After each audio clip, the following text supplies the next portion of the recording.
She slid the divorce papers across the table like she was handing over a prize. I didn't blink. Her gaze, sharp, glinting, dared me to react. "I've been seeing someone amazing for 8 months," she said, a smirk playing on her lips. I studied her face, committing every line to memory. The way she lifted her chin slightly, like a soldier convinced the battle was over. She believed this was the final act. What she didn't realize was that this was merely the ignition. My pen hovered above the paper. I tapped it twice on the table, once for the years I gave her, and again for the ones she stole. She thought she'd won. What she didn't know was that the board had already changed, and the game had been mine for weeks. She was still playing checkers while I was 3 moves from checkmate. We met too young, naive, untested, unaware of what love demands when you don't shield it properly. She was fire, radiant, unpredictable, the kind of woman who could brighten a room or burn it down just to watch the embers. I was her anchor, steady and ambitious. I grounded her, she gave me lift. Or at least that's what I believed. We built something real. A modest home with a noisy old porch swing. Vacations we couldn't afford. Laughter in bed when the clock hit midnight. Dreams whispered in the quiet spaces between bills and jobs.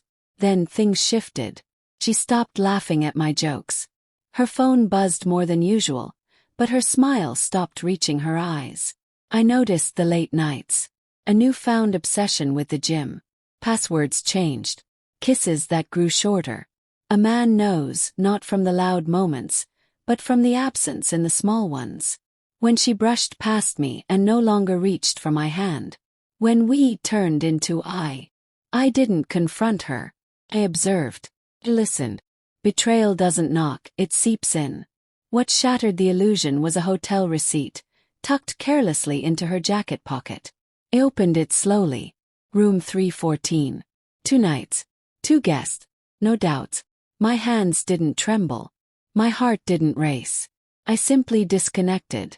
That night when she kissed my cheek and said, "You seem distant lately," I smiled. "Just tired," I replied. But inside I was crafting a storm. I wasn't looking for a fight. I was after closure. I wanted her to feel what I felt. Quiet erosion, piece by piece. So I did what I do best. I planned. Step 1. Gather everything. I retrieved every message from her cloud backups. Emails. Hidden photos. I searched with precision. Collected with intent. Step 2. Hire a lawyer. Smart guy. Spoke little, listened plenty. He laid out my options. I chose the sharpest ones. Step 3. Protect myself. I moved assets, cautiously, methodically. Transferred money into private accounts. Cashed out investments. Bought a second phone. Created blind trust. She never noticed. Too caught up in her new glow. Weekends she volunteered. Weekdays she worked late. I knew exactly where she was, who she was with. I knew his name, his address, his workplace. He was married with 2 kids. Funny how infidelity attracts its own kind. Like mold growing in darkness. I didn't tell her I knew. Played my part. Made breakfast. Paid bills. Slept beside her. Watched the cracks widen. Recorded every lie she fed me. Then came the final act, the reveal. I invited her parents over. Told her I had something important to share. She looked nervous. But I handed them a folder. Inside, evidence. Page after page of betrayal. Time-stamped. Archive. Indisputable. Her mother broke into tears. Her father stared like he no longer recognized the woman in front of him. She turned to me, livid, accusing me of manipulation. I didn't raise my voice. I didn't need to. Then I dropped the final blow. "You'll sign those divorce papers," I said quietly. "Or the footage goes to his wife, your boss, and your HR department." Her face went pale. She didn't know I had that too, but I did. Security camera outside the hotel.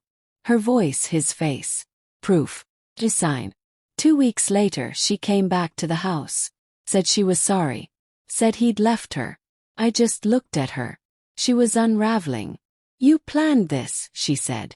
"This whole thing." I nodded once. Betrayal is an art, I told her.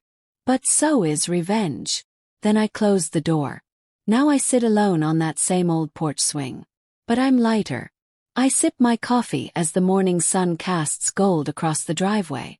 I don't miss her. What I miss is the illusion. The version of life I thought we had. But I buried that the night I found the receipt. She wanted control. Wanted to leave me broken.